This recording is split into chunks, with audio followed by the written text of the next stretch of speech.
अस्सलाम वालेकुम जी। मौजूदा हालात के पेश नज़र अगर देखा जाए तो एक कसीर तादाद है पाकिस्तानियों की जो बैरून ममालिक में बेहतर रोज़ी रोज़गार के मौके हासिल करने के लिए वहाँ का रुख कर रही है। इससे कोई भी ऐसा पाकिस्तानी नहीं है जो पाकिस्तान में मौजूद हो या बैरून मुल्क में जो इन हालात की इंटेंसिटी को ना समझ सकता हो। पॉलिटिकल हालात अपनी जगह पर, माशी हालात जहाँ पर रुपया दिन ब दिन अपनी कदर खो रहा हो, गैर यकीनी सूरत हाल हो, महंगाई एक भूत बन चुकी हो और सियासतदानों का गैर संजीदा बर्ताव। जैक मा जो कि CEO हैं अली बाबा के, उनकी बड़ी खूबसूरत स्टेटमेंट है कि जब कभी भी एक अमीर आदमी मुश्किल में आता है तो उसको बेल आउट करने के लिए बैंक और हुकूमत वो मैदान में आ जाते हैं, जबकि जब एक गरीब आदमी मुश्किल में आता है तो उसको बेल आउट करने के लिए कोई नहीं आता, बल्कि उल्टा उससे हाइपोथिकेशन के लिए प्रॉपर्टी और गारंटी मांगी जाती है। अभी भी जो IMF के साथ जो डील चल रही हैं वो अवाम को बेल आउट करने के लिए नहीं है, बल्कि अशराफिया अपने बेल आउट के लिए सारे प्लान कर रही है। यहाँ पाकिस्तान के अंदर स्टीव जॉब, बिल गेट्स या एलन मस्क बनने का ख्वाब जो बिल्कुल फजूल है, इसलिए कि यहाँ का जो एलन मस्क या बिल गेट्स या स्टीव जॉब है वो नवाज शरीफ जरदारी हैं।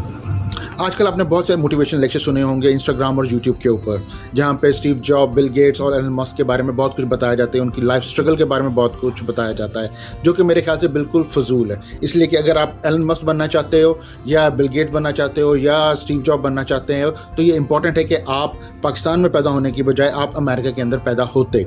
इसलिए कि बहुत से लोग कहते हैं कि ये ड्रॉप आउट से, कॉलेज ड्रॉप आउट से। सो भैया एक चीज़ आप ज़रूर ज़हन में रखिएगा कि पाकिस्तान के अंदर कॉलेज का ड्रॉप आउट और अमेरिका के अंदर वहाँ के कॉलेज का ड्रॉप आउट के अंदर ज़मीन आसमान का फ़र्क है। हमारा जो एजुकेशन स्टैंडर्ड है और वहाँ का जो एजुकेशन स्टैंडर्ड है, इसके अंदर एक ज़मीन है और एक आसमान है। तो वहाँ का जो कॉलेज ड्रॉप आउट होता है यहाँ के मास्टर्स से बहुत बेहतर होता। अब सवाल ये पैदा होता है कि हम करें क्या। आपको स्टीव जॉब, बिल गेट्स या एलन मस्क की तरफ देखने की ज़रूरत नहीं है। ज़रूरत हमें इस अमर की है कि हम अपने इर्द गिर्द देखें कि अपने इर्द गिर्द रहने वालों के लिए हम उनकी ज़िंदगी को किस तरह से आसान बना सकते हैं। इसलिए कि यही वो आइडिया है जिसको जैक मा को फाउंडर ऑफ अली बाबा लेके चला और आज दुनिया के अमीर तरीन इंसानों में से वो एक इंसान है। आजकल मैं अपनी पूरी कोशिश कर रहा हूँ कि ऑन डेली बेसिस जितनी भी जॉब क्लासिफाइड सेक्शंस के अंदर आती है न्यूज़पेपर के, गल्फ या मिडल ईस्ट में, और इनके जॉब पोर्टल्स के ऊपर जितनी भी जॉब्स होती हैं उनको पाकिस्तानियों के साथ अपने फेसबुक अकाउंट और अपने इंस्टाग्राम अकाउंट के ऊपर मैं शेयर करूँ। अब सवाल ये पैदा होता है कि इन जॉब्स को अप्लाई कैसे किया जाए या इन जॉब्स को हासिल करने की जो प्रोबेबिलिटी है उसको इंक्रीज़ कैसे किया जाए। और सबसे बड़ी चीज़ ये कि अगर आप प्लान कर रहे हैं गल्फ या मिडल ईस्ट को विज़िट करने के लिए, जॉब सर्च के लिए, तो वो कौन से स्टेप्स है जिसको फॉलो किया जाए, कौन सी चीज़ों को किस तरह से प्रायोरिटाइज़ किया जाए, एक पूरी चेकलिस्ट बनाई जाए जिसको फॉलो किया जाए और अपनी जॉब को हासिल करने के लिए प्रोबेबिलिटी है उसको इंक्रीज़ किया जाए।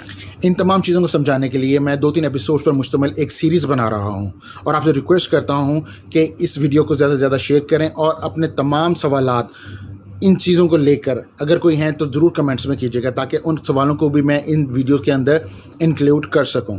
बहुत बहुत शुक्रिया। Thank you. अस्सलाम वालेकुम।